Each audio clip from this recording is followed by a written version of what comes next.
నీ ఆవరణములో ఒక దినము గడుపుట 1000 దినముల కంటే శ్రేష్టము.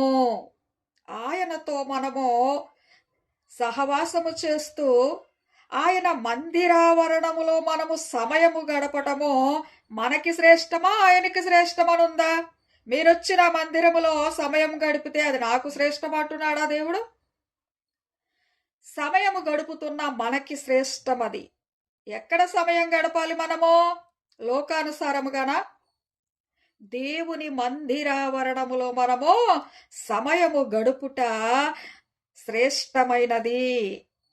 మనం అనేక చోట్ల సమయం గడుపుతూ ఉంటాము, కానీ దేవుని యొద్ద మనము గడిపే సమయము శ్రేష్టమైన సమయం. అది ఆయన లెక్కలోకి తీసుకుంటారు.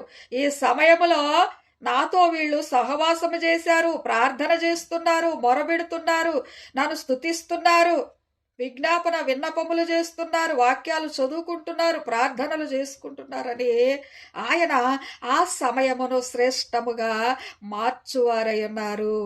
లోకానుసారంగా మనము సమయము గడిపినప్పుడు అది వ్యర్థమే. ఎన్నిక లేదు, ఎన్నిక ఉండదు, వెలగలిగినట్టుగా సమయము ఉండదు.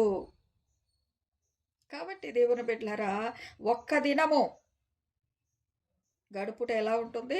1000 దినముల కంటే శ్రేష్టమైనదంట. ఎంత అద్భుతమైన మాట మనం చూస్తున్నాం ఇక్కడ.